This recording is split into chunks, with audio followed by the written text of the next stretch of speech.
Dear medical surgical nursing students, myself Piyush Kumar Jain और आप देख रहे हैं रेडिएशन थेरेपी। पिछले क्लासेस में हमने सारी क्लासेस के अंदर कैंसर रिलेटेड जो हमारा यूनिट है उसके टॉपिक इम्पोर्टेंट टॉपिक्स को हम वन बाय वन डिस्कस करते आ रहे हैं और कैंसर के जो मोस्ट इम्पोर्टेंट टॉपिक को कंप्लीशन के साथ साथ उसके लिए जो ट्रीटमेंट है, treatment modalities, right, cancer treatment modalities, तो क्या क्या मॉडलिटीज़ हैं कैंसर को ट्रीट करने के लिए, उनको भी हम वन बाय वन डिटेल में स्टडी कर रहे हैं। तो इसके पहले जो क्लास थी हमारी, उसके अंदर हमने कीमोथेरेपी और surgical management for the cancer, right, cancer की कीमोथेरेपी और सर्जिकल मैनेजमेंट को हमने देखा था। सर्जरी या कीमोथेरेपी को हमने पढ़ा था पिछली क्लास में। इस क्लास के अंदर अपना टॉपिक है रेडिएशन थेरेपी और रेडिएशन थेरेपी से रिलेटेड और अदर इम्पोर्टेंट एब्रीवेशन टर्मिनोलॉजी भी है और उनके जो टाइप्स हैं उसको भी हम डिटेल में यहाँ पे डिस्कस करेंगे। तो डियर स्टूडेंट्स, यहाँ पर रेडिएशन थेरेपी के शॉर्ट नोट आ सकता है, रेडिएशन थेरेपी के टाइप्स आ सकते हैं और इंटरव्यू के अंदर रेडिएशन थेरेपी का डिटेल पूछ सकते हैं। एज ए नर्स, जो आपका पेशेंट है, यदि उसे रेडिएशन थेरेपी चल रही है तो आपका वहाँ पे क्या ड्यूटीज़ बनता है, क्या रोल बनते हैं, ये भी क्वेश्चन इसके अंदर हो सकता है। Write down the role of nurse for the patient, right, with radiation therapy, तो ये भी आपको लिखना हो सकता है। आइए स्टार्ट करते हैं। What is the radiation therapy. सबसे पहले मैं बताना चाहूँगा ये डायग्राम में, राइट, इसमें क्या हो रहा है कि यहाँ पे जो पेशेंट है, ये जो पेशेंट आप देख रहे हो, पेशेंट के ऊपर मशीन है जिसको हम रेडिएशन मशीन कहते हैं, राइट, एसिलरेटर रहते हैं एक तरह के जो रेडियो एक्टिव रेज को रिलीज़ करती है। तो यहाँ से रेडिएशन इम्प्लांट होते हैं किस पर, पेशेंट की बॉडी पर, पर्टिकुलर कैंसर एरिया पर, और कैंसर सेल का ट्रीटमेंट होता है, उनको डिस्ट्रॉय किया जाता है। अब रेडिएशन वर्ड को मैं थोड़ा डिस्क्राइब करना चाहूँगा कि रेडिएशन एक तरह से हाई एनर्जी की रेज होती हैं, राइट, हाई एनर्जी की, इसके अंदर एनर्जी बहुत ज़्यादा रहती है और ये रेडियो एक्टिव वेव्स होती है। अब जो रेडियो एक्टिव एजेंट है, वो रेडियो एक्टिव एजेंट हीट लेने पर ये क्या करता है, रेडिएशन रिलीज करता है। और ये पर्टिकुलर जैसे कि साइनोकोबालामिन हो गया, आयोडीन 131 हो गया, राइट, इस तरह के जो रेडियो एक्टिव एजेंट हैं उनके जो रेडिएशंस रहते हैं, ये रेडिएशन हमारे बॉडी के अंदर यदि कैंसर सेल प्रेजेंट है तो उस कैंसर सेल को क्या करती है, ये डिस्ट्रॉय करने का काम करती है, उस कैंसर सेल को किल करती है और फिर क्या हो जाता है, कैंसर सेल नष्ट हो जाती है। तो इस तरह से ही ये रेडिएशन थेरेपी का यहाँ पे थ्योरी है, इसी सिद्धांत पे ये काम करता है। तो यहाँ पर ये जो रेडिएशन आप देने का जो मशीन, ये इंस्ट्रूमेंट देख रहे हो, बहुत बड़ा डिवाइस है ये, राइट, और ये रोटेट होता है, ये लेफ्ट साइड से अप हुआ है और ये राइट की साइड में ये डाउन हो जाएगा। ह्यूमन बॉडी के चारों तरफ ये रोटेट होता है according to site of the cancer present, cancer की जो लोकेशन है उसके अकॉर्डिंग। डियर स्टूडेंट्स, रेडिएशन को अभी हमने इतना समझा कि रेडिएशन थेरेपी में एक हाई इंटेंसिटी, एक पर्टिकुलर टाइप की एनर्जी को इंट्रोड्यूस किया जाता है बॉडी पर और वो पर्टिकुलर टाइप की जो रेडिएशन है वो हमारे बॉडी के अंदर उपस्थित कैंसर सेल्स को नष्ट करती है। दूसरी चीज़ हमने ये कही कि रेडिएशन थेरेपी जो है वो रेडियो एक्टिव एजेंट से रिलीज़ होती है। जब रेडियो एक्टिव एजेंट को हीट मिलती है तो ये रेडिएशन रिलीज होते हैं और ये पर्टिकुलर टाइप ऑफ कैंसर को क्या करती है, किल करते हैं। आगे बढ़ेंगे, एसिलरेटर इस मशीन को अपन बोलते हैं, राइट, आगे बढ़ेंगे। ये इस तरह से मशीन रहता है, उस पिक के अंदर टोटल डायग्राम नहीं आ पा रहा था और ये मशीन इस तरह से रोटेट होता है। तो ये रेडिएशन मशीन है एक तरह से।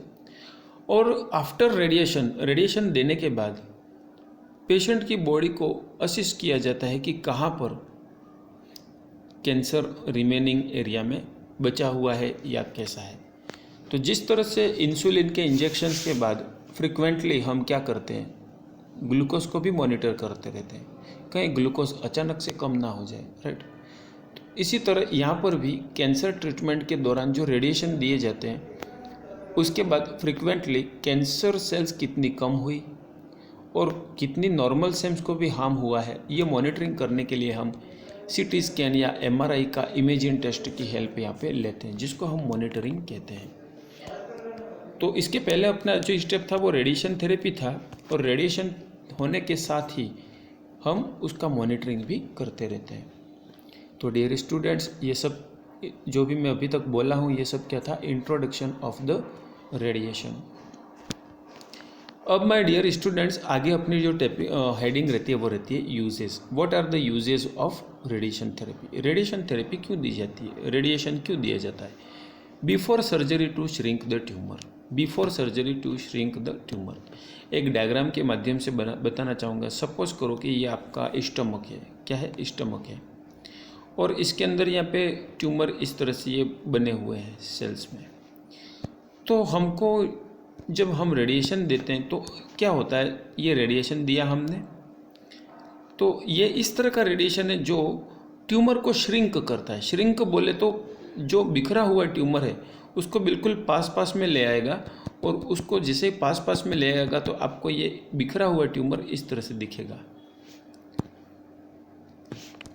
बिखरा हुआ ट्यूमर कैसे दिखेगा, सपोज ये आपका स्टमक है, राइट, और पहले बिखरा हुआ ट्यूमर था, अब ये श्रिंक हो गया, सिकुड़ गया, पास आ गया, राइट। कैंसर सेल्स जो भी थी वो एक जगह पे आ गई, ताकि क्या हो, इसे हम सर्जिकली रिमूव कर सकें, एक साथ इसको बल्क को हम बाहर निकाल सकें। तो यहाँ पर क्या हुआ, यहाँ पर कीमोथेरेपी रेडिएशन थेरेपी जो यूज़ की गई वो कैंसर को किल करने के लिए नहीं की गई, यहाँ पर कैंसर सेल्स को पास लाने के लिए, श्रिंक करने के लिए यूज़ की गई। तो ये भी एक तरह से क्या है, रेडिएशन का उपयोग है। तो सर्जरी के पहले, कभी कभी सर्जरी के पहले रेडिएशन की ज़रूरत पड़ती है। क्यों पड़ती है, क्योंकि सेल्स वहाँ की श्रिंक करनी है, पास लानी है। यदि पास नहीं लाएंगे और जो कैंसर अलग अलग सेल्स हैं तो हम एक एक कैंसर सेल को हम, या कुछ कम मात्रा की कैंसर सेल्स को हम अलग अलग नहीं निकाल सकते। इसलिए कम्प्लीटली इस पूरे एरिया को श्रिंक करना है, इसमें कैंसर सेल्स पास में आ जाएंगी और एक साथ ये सर्जिकली रिमूव हो जाएंगी। तो यही कॉन्सेप्ट है इसका फर्स्ट लाइन का। सेकेंडली हम बात करते हैं after the surgery to stop the growth of remaining tumour to prevent the recurrence. का मतलब ये है कि सपोज ये कैंसर सेल्स हैं, राइट, क्या है, ये कैंसर सेल है और आपने दिया इनको रेडिएशन। आपने क्या दिया इनको, रेडिएशन, तो दे दो, ये दे दिया रेडिएशन, राइट। अब क्या होता है, रेडिएशन देने के बाद ऐसा होता है कि कुछ सेल्स जो हैं वो रह जाती है। सपोज करो ये सेल्स रह गई, ये सेल्स रह गई, ठीक है, तो ये वापस कैंसर डेवलप कर सकती है। इसलिए सर्जरी होने के बाद बची कुची यदि सेल्स रह जाती है तो उनको रेडिएशन थेरेपी के द्वारा रिमूव किया जाता है, राइट। सर्जिकल मैनेजमेंट क्या, सपोज ये बॉडी है, बॉडी के अंदर एक कैंसर सेल है, इसको हमने सर्जिकली रिमूव तो किया, लेकिन कुछ सेल्स यदि रह जाती है तो वापस कैंसर को रीअकरेंस करवाएंगे, वापस कैंसर बनाएंगे। तो उन गिनी चुनी सेल्स को हम रेडिएशन के थ्रू किल करते हैं। तो यहाँ पर सर्जरी और रेडिएशन एक दूसरे के कॉम्बिनेशन के साथ मिलकर हाथ बटा रहे हैं कैंसर को दूर भगाने में। दोनों साथ में मिल के काम कर रहे हैं, कॉम्बाइंड कॉम्बिनेशन के रूप में ग्रुप वर्क कर रहे हैं। कौन सी थेरेपी की ज़रूरत पहले है, कौन सी सर्जरी बाद में करनी है या रेडिएशन बाद में करना है, ये डिपेंड करता है बॉडी के रेस्पॉन्स पे, कैंसर के टाइप पर, कैंसर के साइट पर, डिजीज़ प्रोग्रेशन पे, डॉक्टर्स ऑर्डर पे, राइट। नेक्स्ट हम देखते हैं the conjunction with the chemotherapy to shrink the tumour. Chemotherapy भी यहाँ यूज़ की जा सकती है ट्यूमर को श्रिंक करने के लिए। तो कीमोथेरेपी से यदि कोई कैंसर सेल्स श्रिंक नहीं हो रही है तो उसके लिए हम रेडिएशन थेरेपी भी श्रिंक करने के लिए यूज़ करते हैं। आई होप कि आपको यूज़ अच्छे से समझ में आ गए हैं। डियर स्टूडेंट्स, यहाँ पर यदि टाइप की बात की जाए, रेडिएशन कितने टाइप का होता है, तो आपको विनम्रतापूर्वक कहना है कि सर रेडिएशन थेरेपी 2 टाइप का होता है, एक्सटर्नल रेडिएशन और इंटरनल रेडिएशन। दूसरा क्वेश्चन आपके सामने ये आ सकता है कि टेलीथेरेपी किसे कहते हैं, टेली। तो आपको दूसरा आंसर विनम्रता से क्या देना है कि sir teletherapy also known as the external radiation therapy. और ब्रेकीथेरेपी जो है, क्योंकि ब्रोंकियल्स बॉडी के अंदर होते हैं, तो ब्रेकीथेरेपी जो है वो इंटरनल थेरेपी के नाम से जानी जाती है। अब मैं आपको ये बताऊंगा कि एक्सटर्नल रेडिएशन और इंटरनल रेडिएशन में क्या डिफरेंस है। सपोज़ ये आपकी बॉडी है, सपोज़ क्या ये पर्सन की बॉडी है और उस पर्सन की बॉडी के अंदर ये रेड कलर का ट्यूमर है, और जैसा कि लोकेशन में बता रहा हूँ तो वो कोई स्टमक कैंसर ही हो सकता है। सपोज ये रेड कलर का क्या है, ट्यूमर है पर्सन की बॉडी में। अब एक तरीका तो ये हो सकता है कि बाहर से रेडिएशन दी जाए, राइट।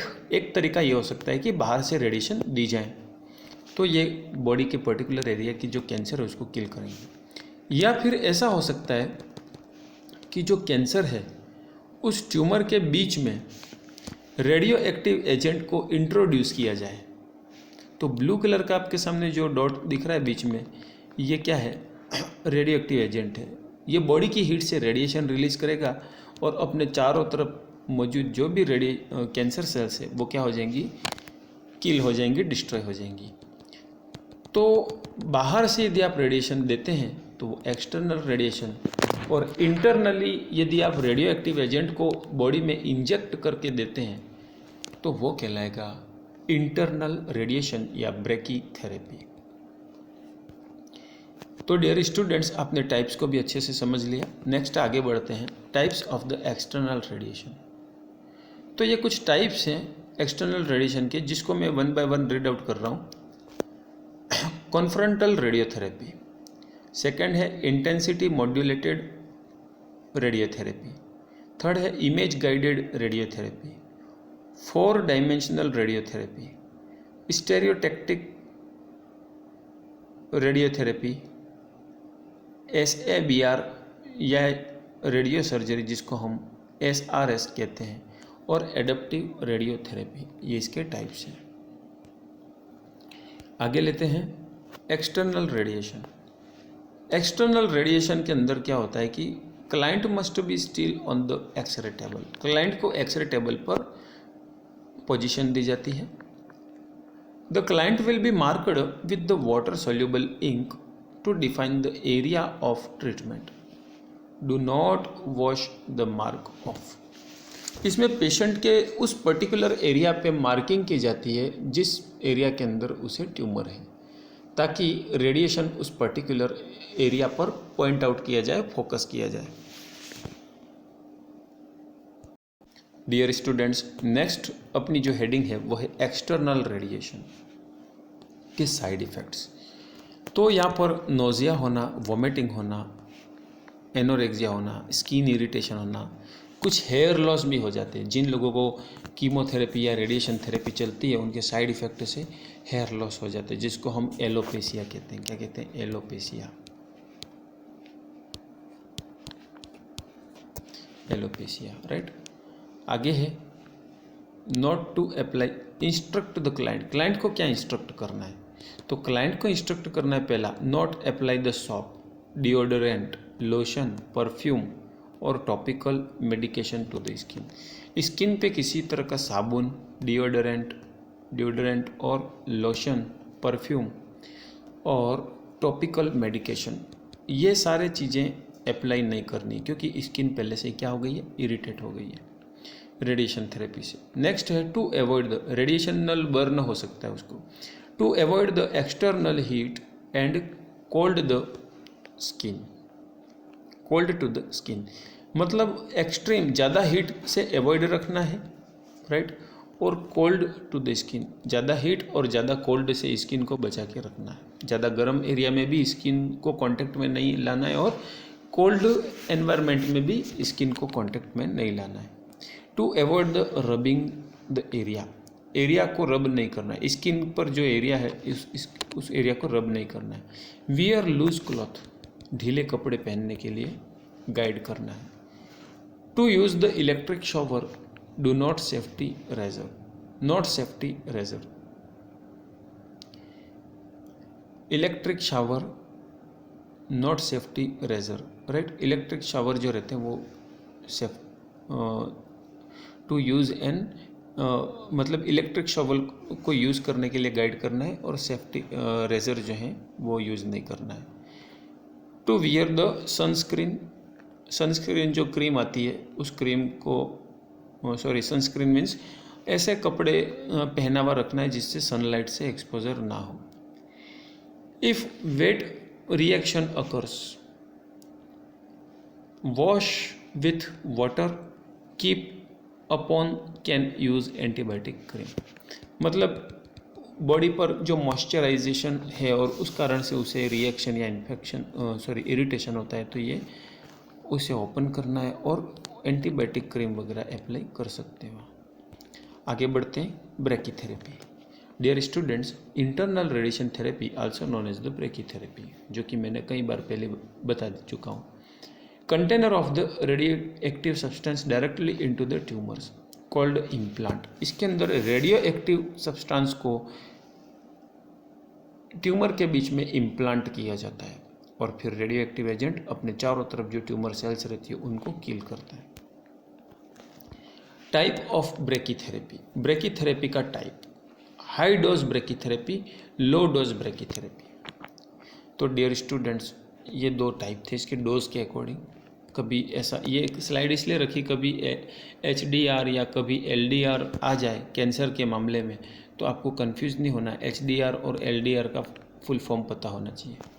नेक्स्ट है radio isotope therapy, radio nuclide therapy भी इसको कहते हैं, राइट। इसमें क्या होता है, रेडियो आइसोटोप्स जो रहते हैं वो आपके ब्लड के थ्रू, रेडियो आइसोटोप इंजेक्ट किए जाते हैं ब्लड के अंदर, और ब्लड के थ्रू ये उस पर्टिकुलर कैंसर सेल में जाकर उसे किल करते हैं। तो इस तरह के थेरेपी को रेडियो आइसोटोप्स कहते हैं, और ये रेडियो आइसोटोप्स बॉडी में जाकर रेडिएशन रिलीज करते हैं। रेडियो इम्यूनोथेरेपी, इसमें क्या होता है, किसी पर्टिकुलर टारगेट सेल, जैसे कि ये बॉडी है, बॉडी के अंदर पर्टिकुलर इस एरिया के अंदर क्या हो गया, कैंसर बन गया, तो इसी एरिया को फोकस किया जाएगा, पर्टिकुलर टारगेट किया जाएगा, और उस पे ट्रीटमेंट क्या किया जाएगा कि रेडिएशन और इम्यूनिटी दोनों चीज़ें इसमें प्रोवाइड की जाती है। इसीलिए इस मेथड का नाम है रेडियो इम्यूनोथेरेपी। इसके अंदर क्या होता है, रेडिएशन थेरेपी दी जाती है with monoclonal antibodies. Monoclonal antibodies भी इम्प्लांट किए जाते हैं ताकि वो इम्यूनोथेरेपी का भी रोल प्ले कर सके। तो इसीलिए अ टाइप ऑफ इम्यूनोथेरेपी, जिसको अपन क्या कहते हैं, इम्प्लांटेशन ऑफ मोनोक्लोनल एंटीबॉडी। तो मोनोक्लोनल एंटीबॉडी को पेशेंट की बॉडी में इम्प्लांट करना क्या कहलाता है, इम्यूनोथेरेपी कहलाती है, और रेडिएशन को इम्प्लांट करना रेडिएशन थेरेपी कहलाती है। दोनों चीज़ अपन साथ में कर रहे हैं तो रेडियो इम्यूनोथेरेपी कहलाती है। Monoclonal antibody specifically target cells, ये स्पेशली टारगेट सेल्स के लिए यूज़ की जाती है। नेक्स्ट है रेडियो मेटाबॉलिज्म। इसके अंदर क्या होता है कि यहाँ पर it combines the radiation therapy with immobilisation. It give radiation directly to the tumours using an radioactive bed called microsphere. Microsphere के थ्रू यहाँ पे रेडियो एक्टिव बेड तैयार किया जाता है, और माइक्रो कैथेटर के थ्रू पर्टिकुलर एरिया के अंदर रेडियो एक्टिव एजेंट को इम्प्लांट किया जाता है। जैसे यहाँ येलो कलर जो आपको दिख रहा है ये ट्यूमर है, और उसके बीच में क्या हो रहा है, आप डायरेक्टली क्या इम्प्लांट कर रहे हो, रेडियो एक्टिव एजेंट को इम्प्लांट कर रहे हो, तो ये रेडियो एम्बोलाइजेशन कहलाता है। रोल ऑफ नर्स, यदि आपके पर्सन को रेडिएशन थेरेपी चलती है तो आपके क्या क्या नर्सिंग ड्यूटी बनती है, तो कुछ इम्पोर्टेंट रोल है उसको मैं आपके सामने डिस्कस करता हूँ। एडमिनिस्ट्रेशन मेडिकेमेंट एप्लीकेशन एंड थेरेपी, जिसके अंदर वुंड ड्रेसिंग करनी है, एस्पिरेशन सपोर्ट करना है, फिजिकली सपोर्ट करना है और साइकोलॉजिकल सपोर्ट करना है। Education of the patient and family, patient और फैमिली को कैंसर के ट्रीटमेंट के बारे में, बचाव के बारे में और पैलिएटिव केयर के बारे में एजुकेशन देना है। Collaboration with other team members, other team member के साथ कोऑर्डिनेट करके चलना है, क्योंकि यहाँ पे क्या होता है, अलग अलग डॉक्टर्स रहते हैं। जैसे कि कीमोथेरेपी का जो स्पेशलिस्ट रहता है उसे हम कहते हैं कि मेडिको ऑन्कोलॉजिस्ट, राइट। इसी तरह से यदि कोई डॉक्टर रेडिएशन से कैंसर को ट्रीट करते तो उसे हम कहते हैं रेडियो ऑन्कोलॉजिस्ट। और यदि कोई सर्जन, कोई डॉक्टर सर्जरी से कैंसर का ट्रीटमेंट करता है तो उसे हम कहेंगे onco surgeon, right, onco surgeon. तो ये इस तरह से रहती है, सारे टीम रहती है अलग अलग, तो इनको भी आपस में कोलैबोरेट करके चलना है, उनको कोऑर्डिनेट करना है, उनके बीच में जो भी इंफॉर्मेशन का ट्रांसमिशन हो वगैरह होना है वो सब नर्स का रोल है। नेक्स्ट है कंटिन्यूअस ट्रेनिंग, और इसको कंटिन्यूअस ट्रेनिंग करानी है अपनी डेली लाइफ लिविंग एक्टिंग के लिए। All the best dear students. आज आपके लिए एक असाइनमेंट है, राइट द एनसीपी। एनसीपी लिखने, नर्सिंग केयर प्लान लिखने, पेशेंट विथ रेडियोथेरेपी। रेडियोथेरेपी के साथ जो कॉम्प्लिकेशन होते हैं उस कॉम्प्लिकेशन को देखते हुए आप क्या क्या प्रायोरिटी नीड्स निकाल सकते हो, और उसको देखते हुए आपको क्या लिखना है, एनसीपी लिखना है, nursing care plan for the patient with radiation therapy, right. All the best.